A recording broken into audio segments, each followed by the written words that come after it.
Très bien. Donc, bonjour à toutes et à tous. Je suis Christophe Rodriguez, je suis directeur général adjoint à l'IFPEB, l'Institut français pour la performance du bâtiment. Un grand merci déjà à l'ADEME de m'accueillir aujourd'hui pour vous parler d'un pari un peu fou qu'on a fait il y a une dizaine d'années à l'IFPEB, qui est faire de la sobriété énergétique un sport national. Voilà, il y a à peu près une dizaine d'années, on a eu l'idée, avec des membres de l'association IFPEB, de mettre de la gamification dans ces logiques de sobriété, où en fait on a un enjeu un peu de transformation des usages et des pratiques, et on a lancé les concours Cube, dont le principe est assez simple, n'importe qui a un compteur, on s'adresse plutôt aux acteurs du tertiaire, peut jouer.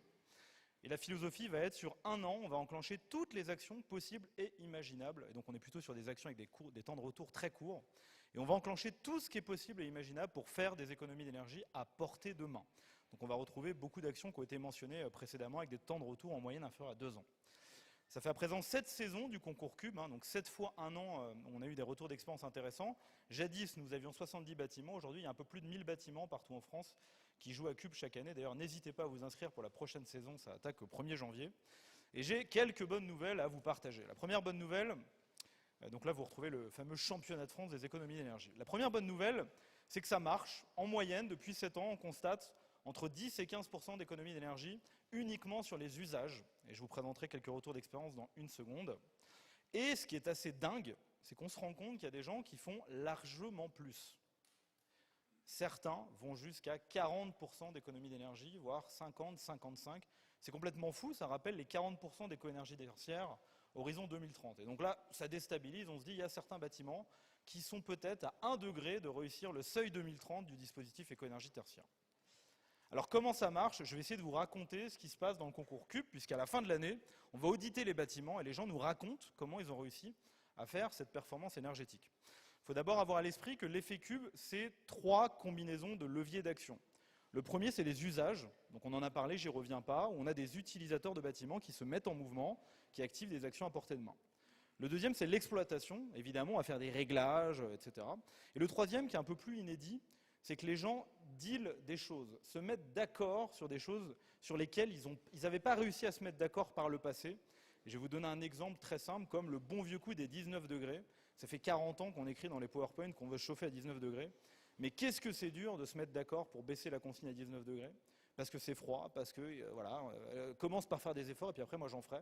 Et on voit dans le concours, depuis 7 saisons, que dans cette logique de gamification, les gens arrivent à tomber d'accord et à dépasser les cadres contractuels habituels. Et donc, il y a un nouveau panier d'actions, et c'est le premier indice sur comment font-ils pour dépasser ces 10-15% d'économie d'énergie. Je vous propose maintenant 3 retours d'expérience concrets. On ne va pas forcément aller dans le détail des actions qui ont été mises en œuvre, mais on va ensemble essayer de décrypter comment est-ce que ces cubistes, comme on les appelle, ont réussi à faire autant d'économies d'énergie en un an. Et on commence tout de suite avec un carrefour en Ile-de-France, à Montesson, qui a été classé 3e de la saison 2020-2021. Vous retrouvez en haut à droite quelques éléments de décryptage. En l'occurrence, ils ont fait 49% d'économie d'énergie. Complètement dingue. Alors nous, le principe du concours, c'est qu'on les croit jusqu'à la fin, et puis quand ils arrivent sur le podium, on va quand même vérifier sur site ce qui se passe. D'ailleurs, sachez-le, c'est moi qui ai fait l'audit à titre personnel, donc il en va de mon honneur, de la fiabilité des chiffres que je vous annonce. Donc on allait voir nos amis de Carrefour, qui nous ont présenté un centre commercial assez vaste, avec 60 boutiques. Puis on leur a dit, d'abord on a vérifié les consommations qu'ils avaient mises dans la plateforme pour faire les calculs d'économie d'énergie. Puis après, ils nous ont raconté une histoire. L'histoire qu'ils nous ont racontée, c'est l'étape 1, et c'est ce qui se passe dans le concours Cube. C'est peut-être le plus important, en fait, c'est la création d'une Green Team, où en fait les gens lèvent la main en disant « ça m'intéresse de faire partie de l'équipe qui va réfléchir, quel que soit le service, l'entreprise, aux actions qui vont permettre de gagner ». Voilà, on est dans une logique de gamification, on a envie de gagner un concours. Bon, en plus ça fait des économies d'énergie, c'est assez cool.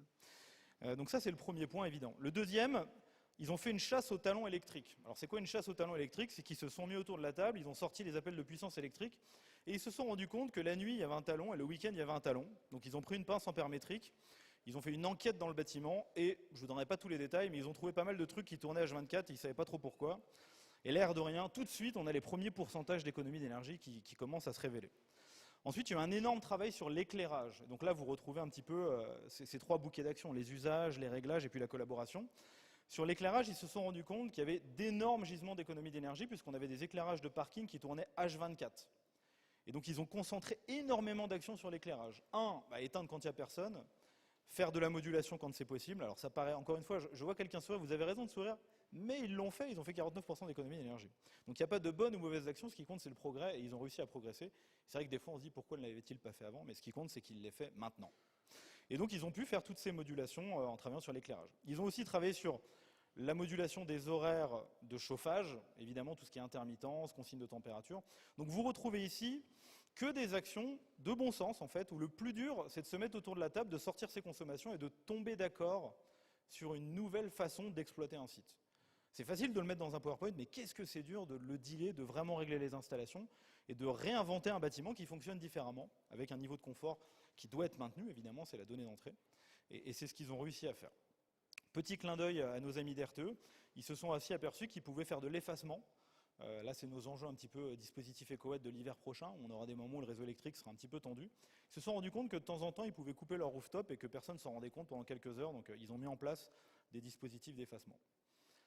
Ensuite, ils ont fait quelques travaux quand même. Là, depuis tout à l'heure, on est plutôt sur des réglages, donc on a l'intuition que le temps de retour est assez faible. Mais ils ont fait quelques travaux qui étaient en fait au service des réglages. Ils se sont rendus compte que pour faire des optimisations d'éclairage, il y avait quand même besoin de revoir quelques schémas de câblage. Donc ils ont câblé un petit peu différemment leurs luminaires pour avoir la possibilité de faire des zonings et donc couper à certains moments, ce qui n'était pas possible intrinsèquement via le câblage.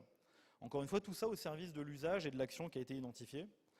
Et puis on peut aussi signaler des choses assez simples comme la mise en place d'interrupteurs crépusculaires pour adapter l'intensité lumineuse ou adapter tout simplement l'éclairage. Encore une fois, que du bon sens, il n'y a pas de révolution technologique. La grande innovation du challenge, c'est de s'organiser pour faire les choses. Voilà. Et on voit que le résultat est au rendez-vous puisque l'économie d'énergie est assez incroyable. Voilà pour le Rex de Carrefour-Montesson.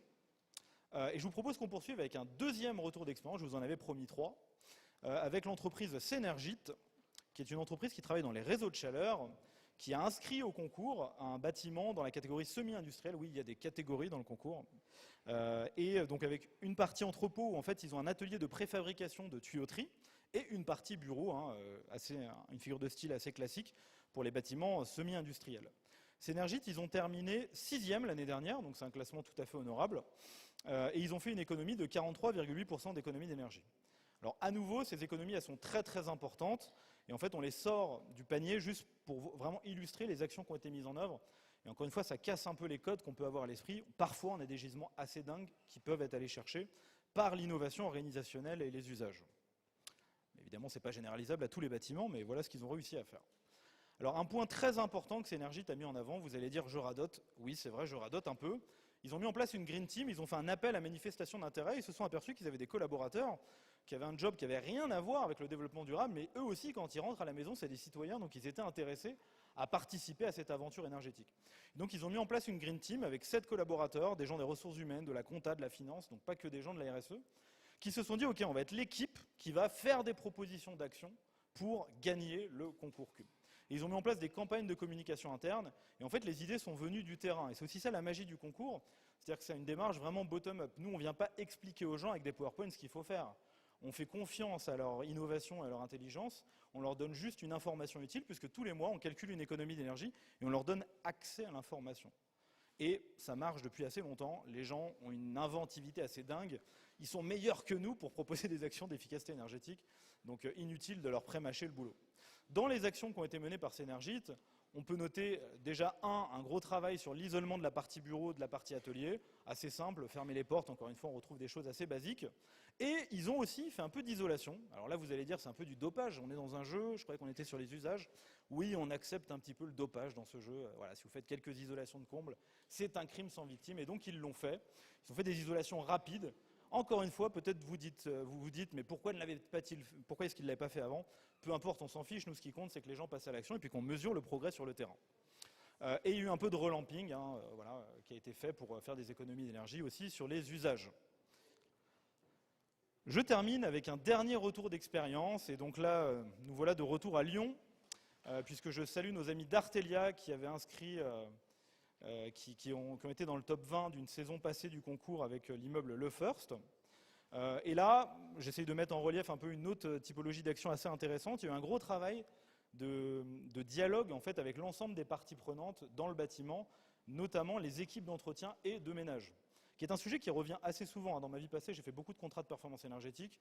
Et en général, quand on arrive à la fin de l'année, on passe 10 minutes à parler du personnel d'entretien et de ménage, parce que quand ils arrivent, il fait froid, donc on négocie pour remettre le chauffage. Ah mon Dieu, on les a oubliés dans toutes les actions qu'on avait imaginées. Et quand on les oublie, c'est un peu dommage, parce qu'eux aussi ils utilisent le bâtiment, chacun utilise le bâtiment différemment. Et si on n'a pas cette vision 360 de l'usage, on met des trucs dans les PowerPoint qui ne marchent pas dans la vraie vie. Donc ils ont fait ce gros travail de dialogue, et donc ils ont un peu changé leur plage horaire, mais ça marchait mieux. Du coup, ils ont pu vraiment couper le chauffage, baisser de façon importante en cas d'inoccupation courte, voire le couper totalement. Par exemple, ils coupaient totalement le chauffage pendant le week-end et totalement pendant les congés. Voilà. Mais ça n'a été possible que grâce au dialogue, puisqu'il s'est aperçu que les consignes et les plages horaires ne fonctionnaient pas avec le personnel d'entretien qui s'en plaignait et qui passait son temps à négocier. Tiens, tu pourrais remettre le chauffage, il fait froid quand on fait notre boulot. Et du coup, ils ne se rendaient pas compte, ils n'arrivaient pas à faire les économies d'énergie qu'ils avaient attendues.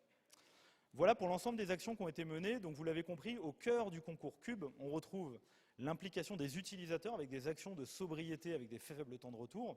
On retrouve aussi des actions de réglage technique, plutôt exploitation. Mais la plus grande innovation du concours, c'est de se mettre d'accord. C'est de se mettre autour de la table et de dealer des choses. Encore une fois, je ne peux que radoter l'exemple de la consigne à 19 degrés. C'est tellement plus facile de l'écrire que de le faire. Donc c'est ça l'enjeu majeur, c'est de réussir à se mettre d'accord. Et c'est toute l'innovation qui est au cœur du concours. Du coup, j'en profite pour vous signaler qu'on a une édition de notre challenge spécifique pour l'hiver 2022-2023. Il ne vous a pas échappé qu'on a un enjeu de sobriété. Donc, si vous avez envie de jouer avec nous à faire des économies d'énergie, n'hésitez pas à vous inscrire. On attaque au 1er janvier 2023. Merci, vous, pour votre attention. J'ai terminé. Merci Christophe. Parfait, ça illustre très bien le volet accompagnement à la mise en œuvre d'actions à faible temps de retour et avec des cas très concrets. Vous aurez la possibilité de poser des questions. Juste après l'intervention de M. Hanaud de Green Yellow,